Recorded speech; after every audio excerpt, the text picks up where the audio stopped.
pemerintah dilarang kami berkumpul-kumpul, tiket sudah di tangan. Bagaimana Ustadz tidak bersedih? Tiket sudah di tangan.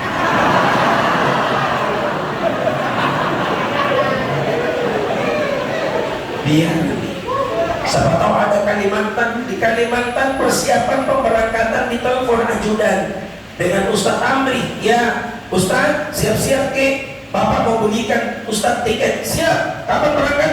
Besok Ustadz.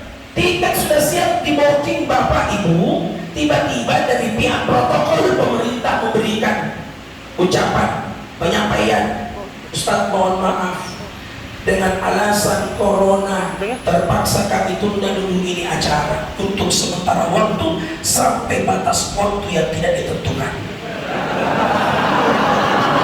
Sudah 2 acara. Bagaimana Ustadz tidak menangis? Ustadz tidak bersedih. 2 tabligh akbar dibatalkan, baru Ustadz tidak dipanjar.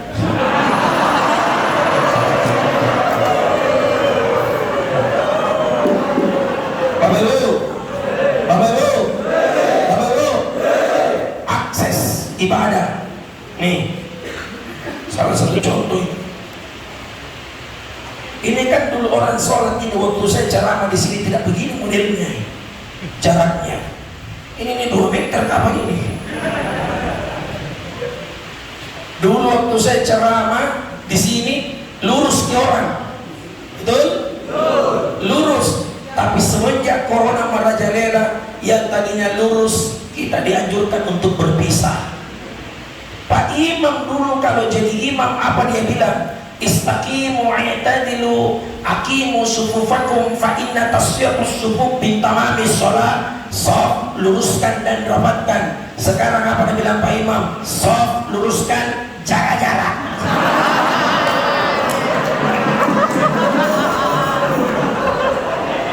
Betul? Itu corona. Itu akses yang pertama dari segi ibadah. Yang kedua, tingkat kepanikan kita menghadapi corona. Apa itu? Masker.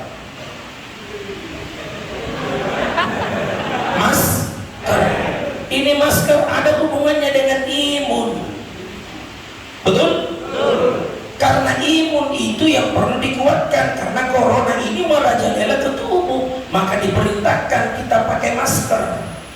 Siapapun yang masuk masjid sudah tertulis di spanduk wajib pakai masker. Segitu takutnya kepada corona ditulis wajib pakai masker. Bahkan ada orang ke masjid saking takutnya 3 susun masker dia pakai. Begitu buat takbir tidak tahu apa dia bilang. Oh.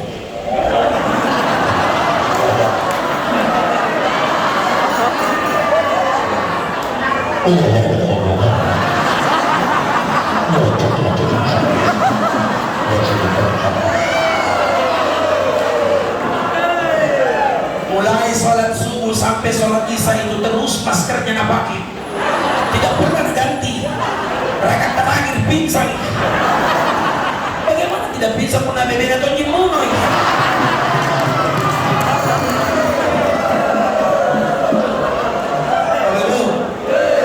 Bapak Ibu, saya di masa corona diundang khutbah Jumat di Masjid 99 Kuba CPI Pantai Losari. Jadwal khutbah pertama Ustadz Arifuddin Lewa, jadwal kedua Ustadz Maskur Yusuf, jadwal ketiga giliranku. Begitu sampai kan di masjid datang Satpol PP, tutup masjid.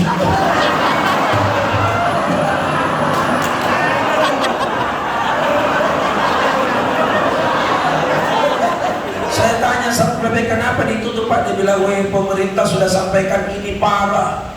Tapi persoalannya kenapa penceramah pertama Arifuddin Lewa lolos, penceramah kedua lolos, penceramah ketiga tutup.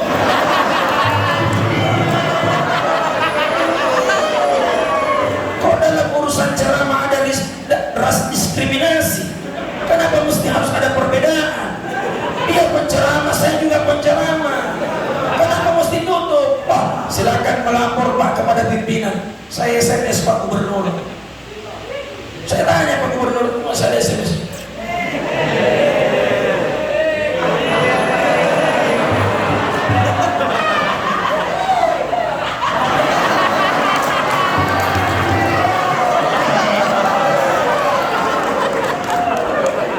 Apa yang bilang Pak Gubernur? Iya, silakan ke rumah jabatan Pak Ustadz, ketemu atas nama Pak Gatot, perlihatkan saja SMS ini, nanti dibantu Pak.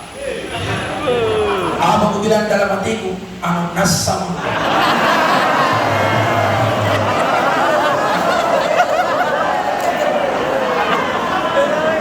Hari itu juga saya sedang menuju ke rumah jabatan.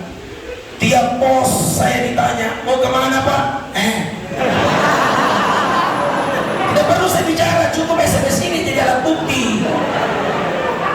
Yang tanya siapa pun tidak gampang. Propos, PM, polisi militer.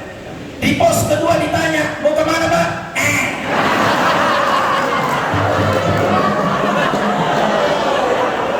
Nanti di pos 3 saya dipersulit.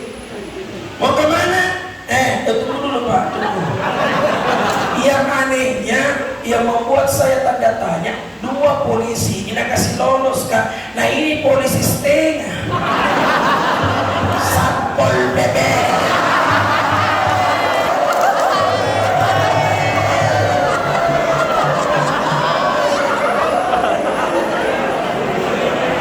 Pak, 2 pos saya lewati lolos. Kenapa kita tidak kasih lolos? Mana di antara Bapak bernama Pak Gatot? Izin. Siapa Bapak? Saya Ustadz Amri Pak. Ada yang bisa bantu? Bapak baca. Begitu dibaca Pak Gatot, dia panggil Pak Ustadz duduk depan. Sebentar lagi Pak Gub keluar, Pak Gubernur keluar dengan wajah yang sangat takut melihat saya. Kenapa takut? Karena pakai masker kita ada kucing kita jangan. Apa yang bilang Pak Gub? Mohon maaf Ustadz, terpaksa masjid kami tutup karena Sulawesi Selatan berada pada zona merah. Saya bilang itu penting Pak. Jika itu menyelamatkan jiwa yang cukup banyak, silahkan tutup. Tapi enaknya Pak Gubernur panggil sini ke Ustadz dulu. Kalau nyawaku nasab.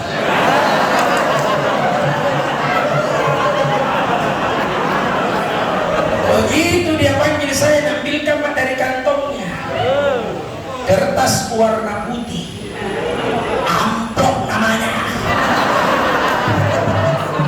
Jabat tangan sama saya, nah bukan tangannya kuliah di amplopnya.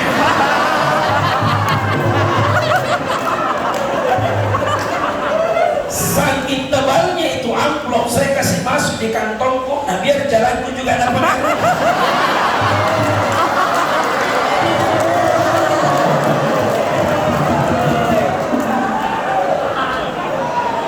Sepanjang perjalanan saya gelisah, mau ku tahu berapa isinya.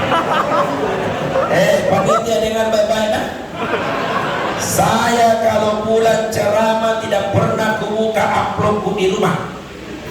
Selalu saya buka di perjalanan.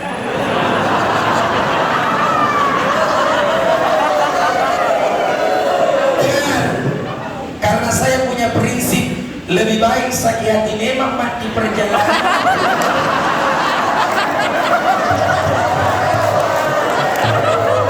daripada sampai gak di rumah sakit hati kan.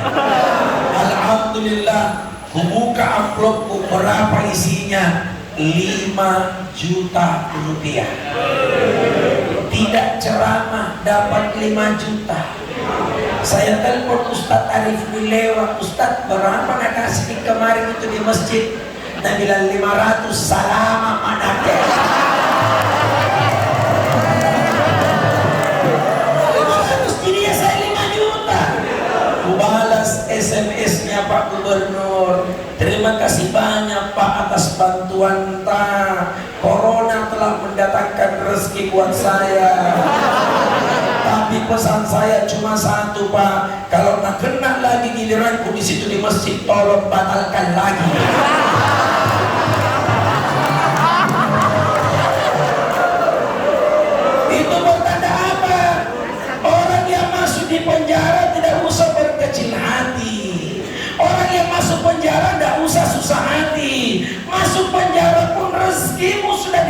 diatur oleh Allah. Yang ada yang harus kita perbaiki sekarang adalah sholat. Maka karena corona telah merusak akses ibadah, maka begitu corona datang, angkat tangan bermohon kepada Allah. Allahumma inni as'aluka, Allahumma inni as'aluka minal barosh wal junum wal juzam wa min sayyi'il ashqam. Lenyap itu corona daripada merusak kita semua. Yang kedua, akses pendidikan. Indonesia ini punya undang-undang, betul? Dan salah satu undang-undang yang berbunyi, kita harus mencerdaskan kehidupan bangsa dan ikut melaksanakan ketertiban dunia, betul? Tapi sekarang bagaimana anak-anak mau cerdas? 2 tahun ini tidak sekolah, semua belajar online. Itu anakku mulai kelas 1 SD sampai naik kelas 2 sekarang tidak pernah pernah lihat sekolahnya.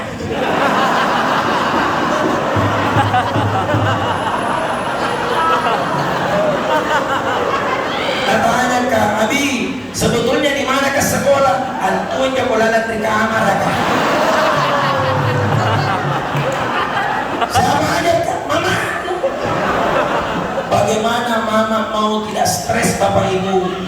2 tahun mengajar tidak gampang menghadapi 2 tahun anak. 1 anak dia ajar seperti 2 kelas. Stres istrinya di rumah, berteriak-berteriak. 2 tahun mengajar, bagaimana tidak stres? Tidak pernah ada apa gajinya. Guru cuma kasih tugas. Selesai itu Bapak Ibu jangan dimuliakan oleh Allah. Yang paling parah tugasnya kalau anak-anak bahasa Inggris. Mama tamat SD. Tugas masuk jam 10, jam 11 di store. Anak bertanya, Mama apa bahasa Inggrisnya? Kalau Mama nak bilang mother. Kalau Bapak nak bilang father. Kalau kakek nak bilang kader. Kalau nenek nak bilang nenek. Kalau keluarga kalender.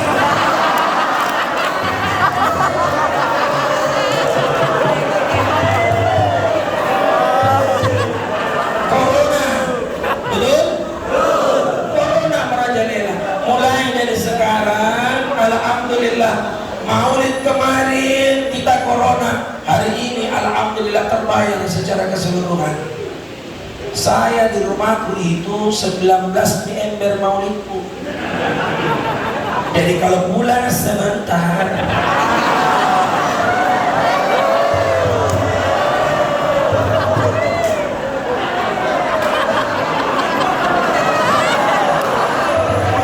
Kuliah-liah memang nih. Siapa tahu tidak ada tertulis penceramah di situ. Bapak, Ibu, jamaah yang insya Allah dirahmati dan dimuliakan oleh Allah. Apa yang diwariskan Nabi terakhir? Nih, kisah terakhir. Masih ada ceramah saya ini. Apa ini?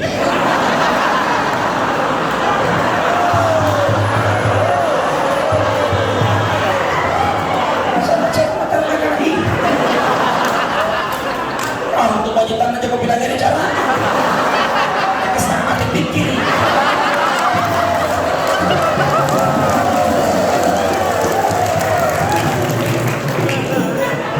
Lanjut. Nabi capek dan Nabi tertidur. Ketika Nabi tertidur, Nabi kebiasaannya suka manja kepada istrinya. Siapa istri beliau? Pertama Khadijah, janda terkaya di Mekah. 2/3 kekayaannya semua miliknya di Mekah. Lebih kaya Khadijah dibandingkan Raja Salman. 2/3. Tapi baju yang dipakai ada 11 tempelannya, 11 jahitan. Kalau kita orang kaya ini Pak, tidak ada yang mau pakai baju kalau sudah dijahit 11 tempelan. Tapi Khadijah terkhusus janda terhormat dan janda terkaya, 11 robeknya bajunya dia gunakan terus beribadah bersama dengan Nabi. Ketika Nabi tidur di pahanya, ini satu kebiasaan romantisnya Nabi, suka tidur di paha istrinya. Coba-coba juga itu Pak.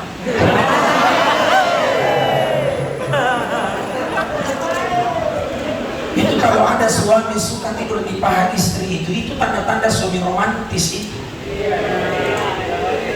Dan enak itu perasaan kalau ada suami. Bagaimana capeknya itu suami bertugas, bekerja, dinas malam, piket. Tapi kalau dia pulang ke rumah lalu kemudian dia tidur di paha istrinya, rasa capek itu akan menghilang. Apalagi suaminya piji-piji, capek ki. Baru kemudian dia tawarkan, mau kasur atau dapur?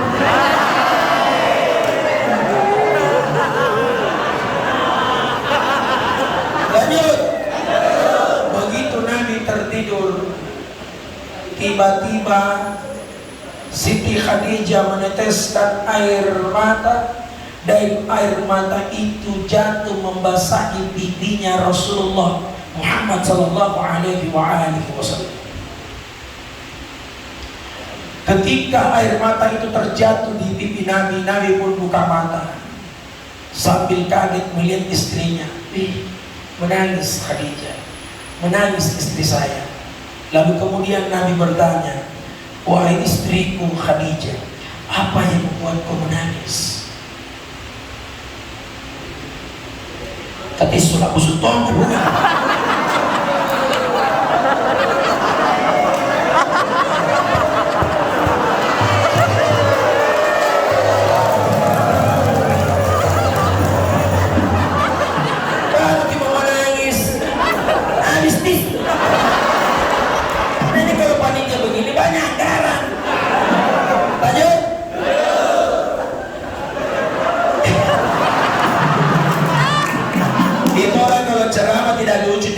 Ceramahnya mesti harus dibarengi dengan lucu. Makanya penceramah sekarang ini pintar-pintar kasih lucu orang. Tidak lucu tidak laku. Betul? Coba deh kalau ada penceramah masuk, kau semua neraka, neraka, neraka, neraka, neraka. Dena menusul sinapre. Gitu. Orang hidupnya sudah tegang di dalam, bukan kasih tegangnya lagi. Neraka, neraka. Itu yang 10 tahun menjalan.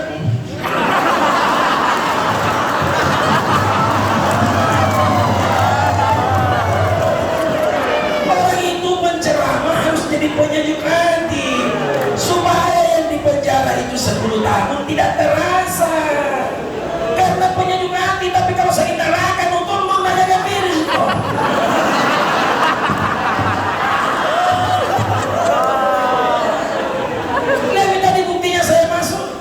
Orang yang pernah melihat di sini saya ceramah, saya masuk. Teguh Ustaz. Yang satu bilang, adakah?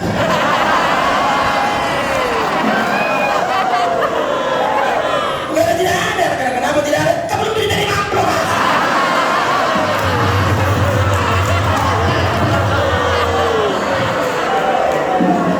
Orang jadi penceramah itu harus jadi penceramah yang membuat orang senyum.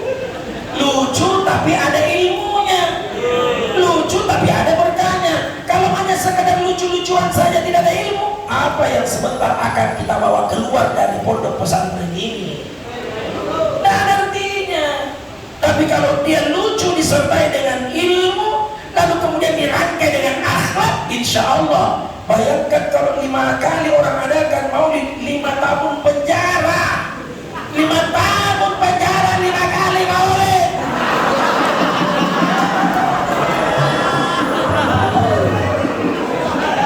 Jadi yang seumur hidup Ustaz, seumur hidup maulid.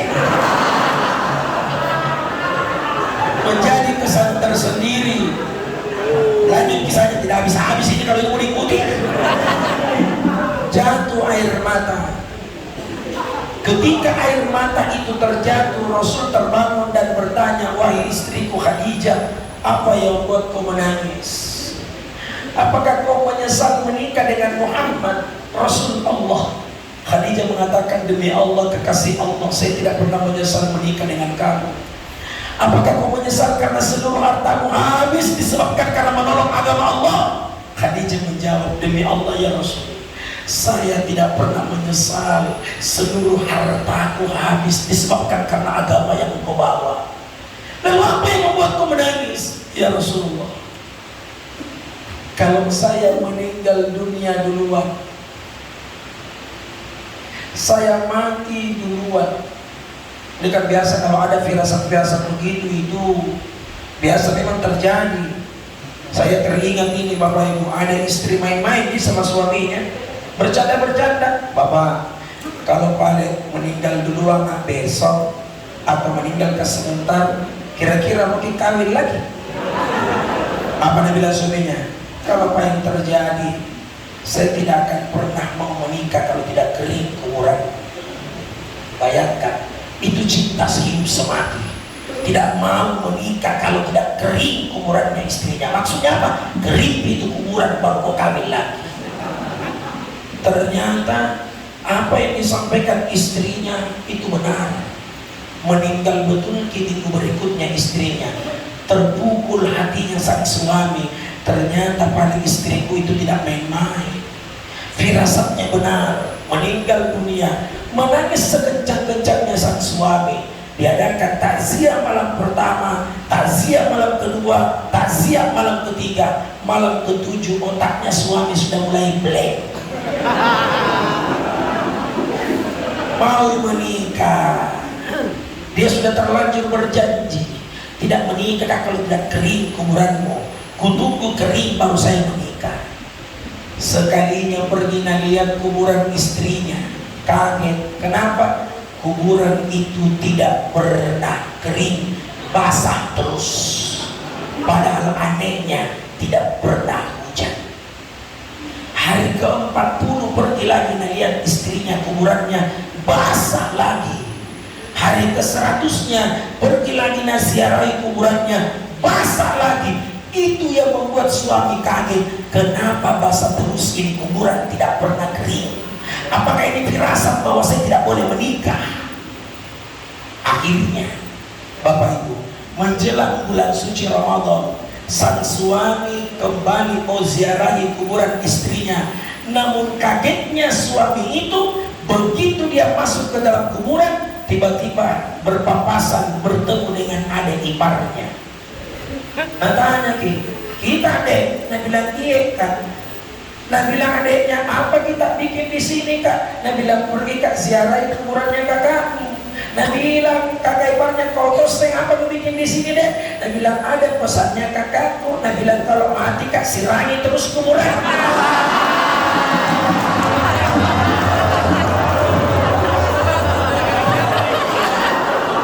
Pantas tidak bisa kawin-kawin.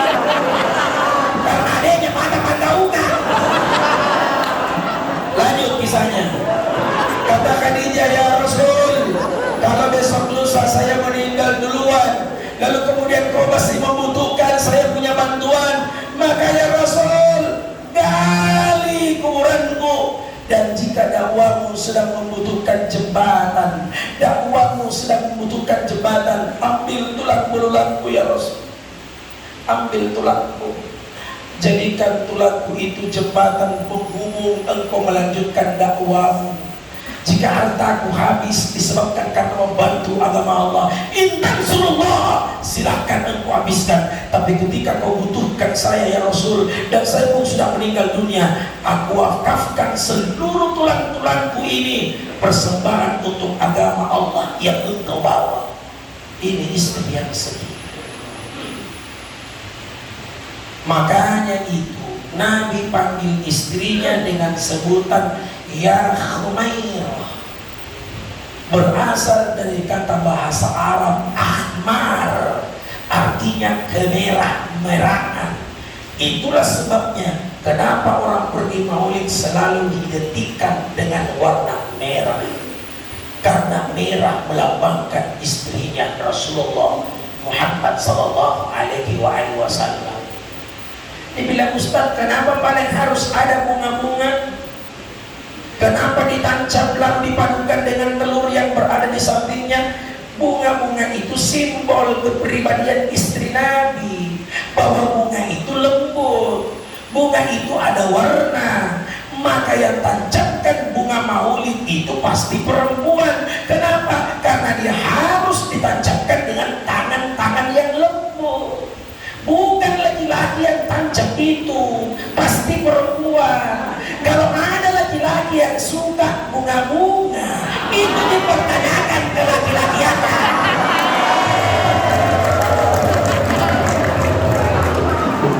Yang tancap ini, dia panggil istrinya dengan sebutan ya Khmair, berasal dari kata ahmar.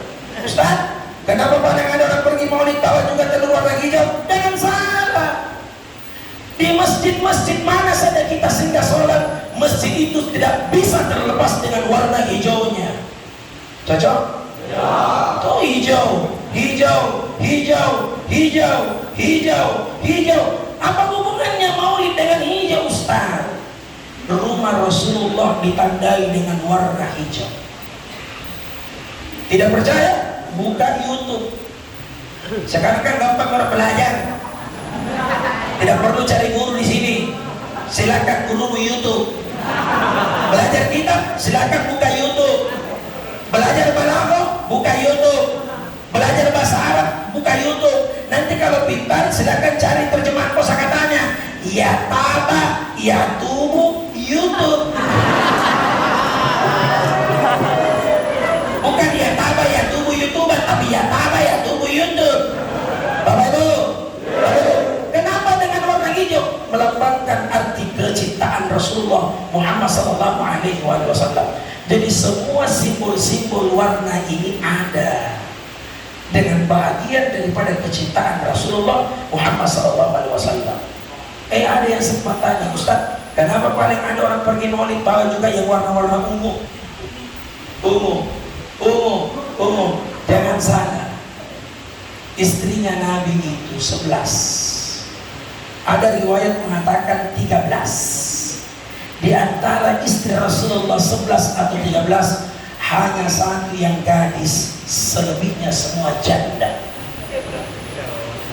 Janda. Satu gadis, selebihnya semua janda. Kalau ada orang yang pergi maulid bawa telur warna ungu, siapa tahu janda ya enggak? Lanjut. Saya mau tutup ini ceramah. Begitu Rasulullah Sallallahu Alaihi Wasallam sampaikan dengan keistimewaan ini, dengan lewat peringatan maulid, Bapak Ibu tidak pernah ketemu dengan Nabi, tidak pernah melihat wajah Rasulullah. Tapi siapa yang bisa menyangka seorang yang telah dipenjara di dalam ruangan ini, tiba-tiba dia tertidur, lalu kemudian dia bertemu dengan Rasulullah Muhammad SAW. Jangan salah, para imam-imam terdahulu juga tertidur pernah ketemu dengan Rasulullah, padahal mereka juga pernah dipenjara. Cara ketemunya bagaimana, Ustaz? Gampang. Perbanyak bersalawat kepada Rasulullah. Jangan kasih berhenti salawat kita kepada Nabi. Paling tidak di hari Jumat besok, usahakan kasih banyak salawat kita. Dari bangun tidur sampai kembali menuju ke tempat tidur. Insya Allah salawat itu jangan diputuskan. Karena 14 abad yang lalu Nabi sampaikan. Dengarkan kalimat keberuntungan yang Nabi sampaikan 14 abad yang lalu.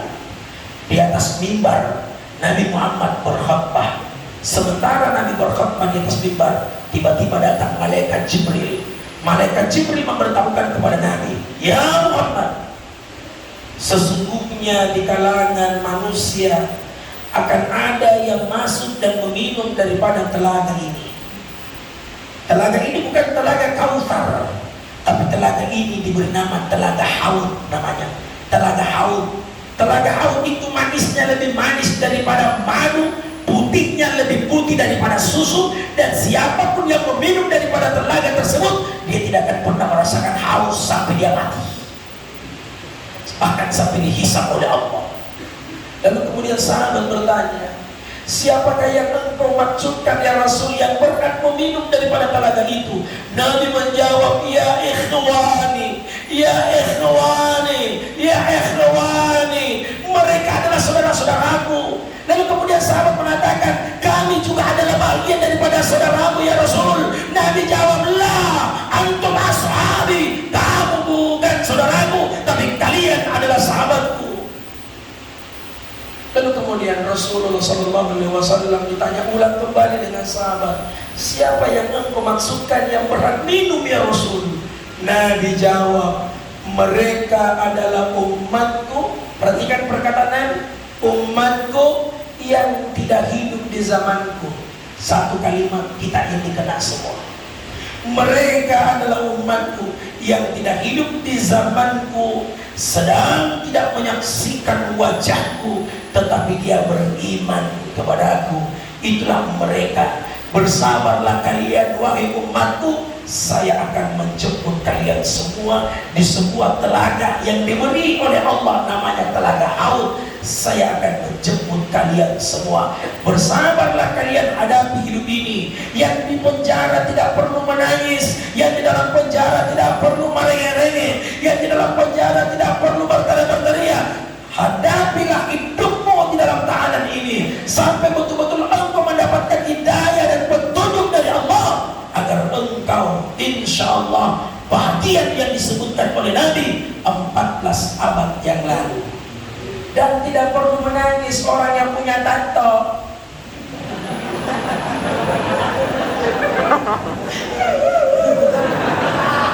Itu yang punya tato tadi ini. Nabi yang tato nak kuliah juga bersahabat.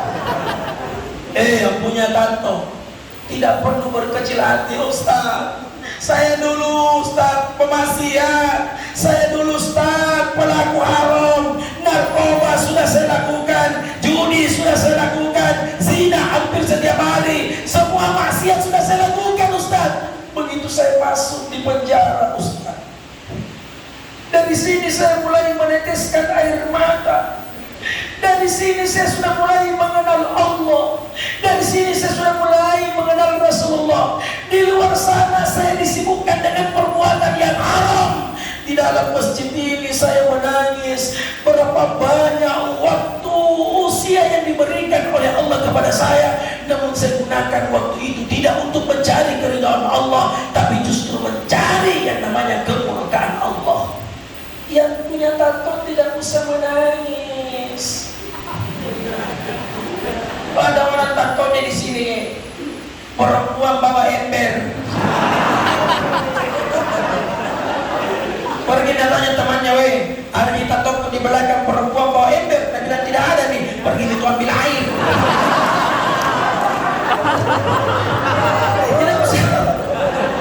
Tidak usah ratapi tuh, tidak usah ratapi.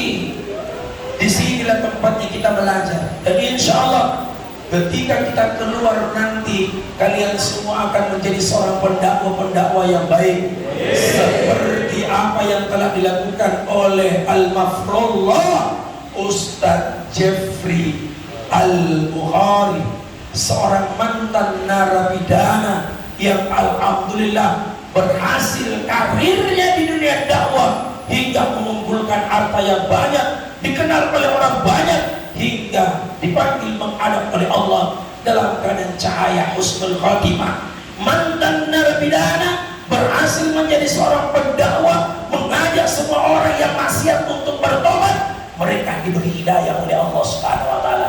Jangan berkecil hati.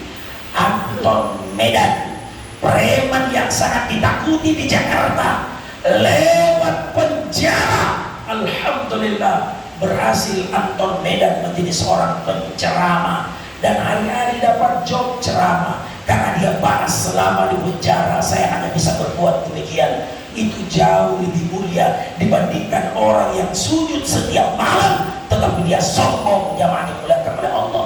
Orang yang merasa dirinya hina, merasa dirinya melakukan perbuatan yang haram, kehidupannya selalu digandengkan dengan maksiat, tetapi ketika dia masuk ke dalam penjara, dia menangis, belajar, muhasabah, mengenal diri, mengenal Allah, mengangkat tangan, berdoa, bermunajat kepada Allah. Lepas keluar keluar dari penjara jadi pendakwah. Masya Allah. Apa kata orang? Lala dia mau ditaruh buat belajar acara ceramah. Seandainya dia tidak di penjara, maka dia tidak bisa jadi penceramah. Akhirnya dia juga menyampaikan, jadi kalau Moko juga pintar ceramah, dia mau dipenjara.